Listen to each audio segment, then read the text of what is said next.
안녕하세요. 매일 아침 말씀 묵상에 오신 여러분을 진심으로 환영합니다. 2월 16일 화요일 전도의 기원. 너는 높은 산에 오르라. 아름다운 소식을 예루살렘에 전하는 자여, 너는 힘써 소리를 높이라. 두려워하지 말고 소리를 높여 유다 성읍들에게 이르기를 너희의 하나님을 보라 하라. 이사야 40장 9절. 오늘의 말씀 이사야 40장 9절에서 11절의 말씀입니다. 아름다운 소식을 시온에 전하는 자여, 너는 높은 산에 오르라. 아름다운 소식을 예루살렘에 전하는 자여, 너는 힘써 소리를 높이라. 두려워하지 말고 소리를 높여 유다의 성읍들에게 이르기를 너희의 하나님을 보라 하라. 보라, 주 여호와께서 장차 강한 자로 임하실 것이요 친히 그의 팔로 다스리실 것이라. 보라, 상급이 그에게 있고 보응이 그의 앞에 있으며 그는 목자같이 양떼를 먹이시며 어린 양을 그 팔로 모아 품에 안으시며 젖먹이는 양 암컷들을 온순히 인도하시리로다. 생각할 문제. 이사야 40장 9절에서 11절에는 어떤 종류의 사건이 묘사되어 있습니까? 이사야의 이 예언은 신약에서 어떻게 적용됩니까? 오늘 우리는 주의 복음을 어떻게 증거해야 할까요? 아름다운 소식을 시온에 전하는 자여, 너는 높은 산에 오르라. 아름다운 소식을 예루살렘에 전하는 자여, 너는 힘써 소리를 높이라. 두려워하지 말고 소리를 높여 유다의 성읍들에게 이르기를 너희의 하나님을 보라 하라. 어느 성경을 보면 예루살렘의 좋은 소식을 전하는 남성 선구자는 이사야서의 후반부에 나타납니다. 그러나 오늘 우리가 읽은 이사야 40장 9절에서 너희의 하나님을 보라고 산에서 선포하는 선구자는 여성입니다. 여성이 먼저 복음을 선포하고 그 후에 또 남성이 복음을 선포하는 형태로 이사야서는 이야기해주고 있습니다. 이사야서 41장 17절, 내가 비로소 시온에게 너희는 이제 그들을 보라 하였노라. 내가 기쁜 소식을 전할 자를 예루살렘에 주리라 할 때는 남성입니다. 시편 68편에서 다윗은 고독한 자들은 가족과 함께 살게 하시며 갇힌 자들은 이끌어내사 형통하게 하시는 하나님을 찬양합니다. 여기에서 언급된 내용은 애굽에서 경험한 노예 생활로부터의 해방을 가리키지만 이사야는 같은 개념을 두 번째 칠굽인 바벨론 포로 생활로부터의 귀환에 적용을 시킵니다. 고독한 자로 가족과 함께 살게 하시며 갇힌 자를 끌어내서 형통케 하시는 하나님의 놀라운 역사를 우리는 복음을 경험할 때 경험할 수 있게 될 것입니다. 두 번째 질문, 이사야의 이 예언은 신약에서 어떻게 적용되어집니까? 신약은 이사야 40장 3절에서 5절을 자기 백성 가운데 육체로 오시는 영원한 말씀이신 그리스도의 길을 예비했던 침례 요한에게 적용합니다. 물론 요한보다 더 일찍 그분이 오셨다는 소식을 전한 사람들이 있었습니다. 그들 중에 나이 많은 시몬과 한나가 있습니다. 그런데 참 재미있는 사실은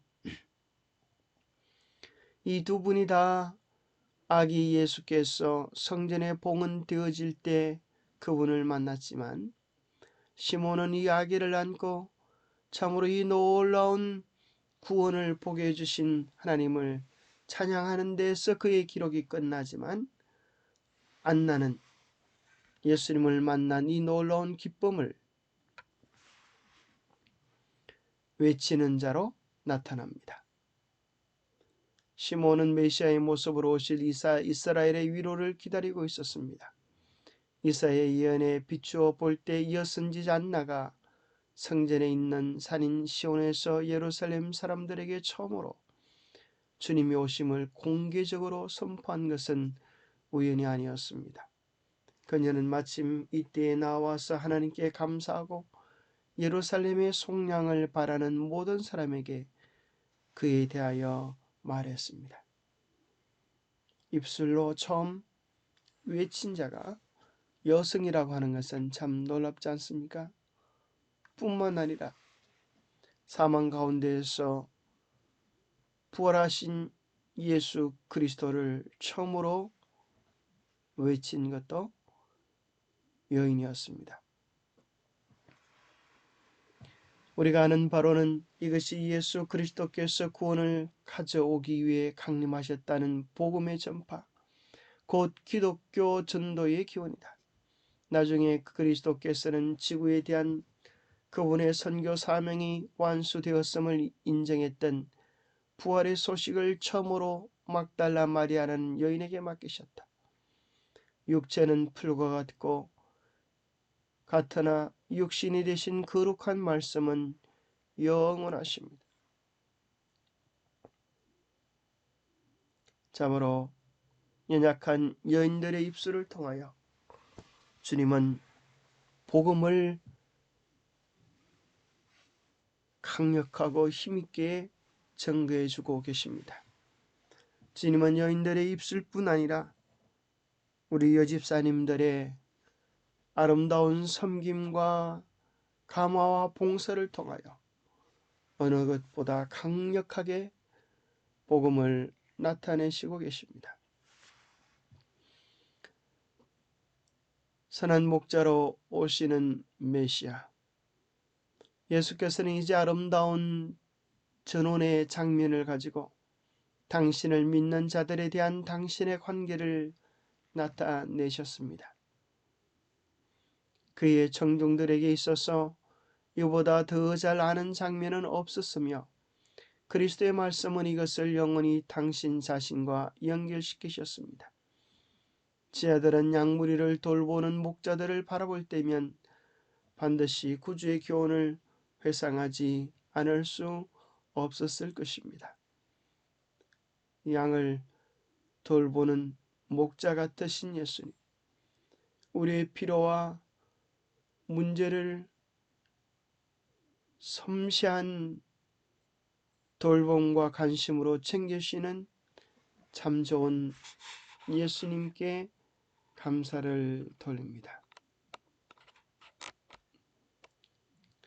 오늘 우리는 어떻게 주의 복음을 증거해야 할까요? 어느 한 친구의 집에 가보니 화분에 예쁜 꽃들이 심겨져 있었습니다. 야, 꽃이 너무 예쁘네. 이 꽃을 좀 나에게도 줄 수 있니?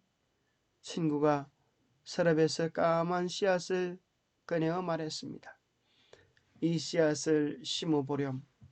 정성과 사랑과 관심으로 돌보면 이 까만 씨앗이 이렇게 아름다운 꽃을 너에게 선물해 줄 거야.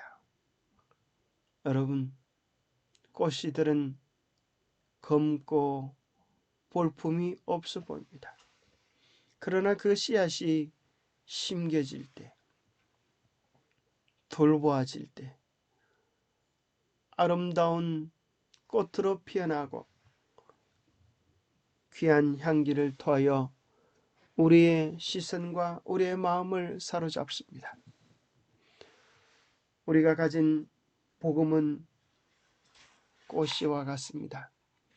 우리의 삶에 심겨져서 꽃으로 피어날 때 수많은 사람들은 이 복음에 마음을 기울이고 이 복음을 갖고 싶은 열망을 가지게 될 것입니다.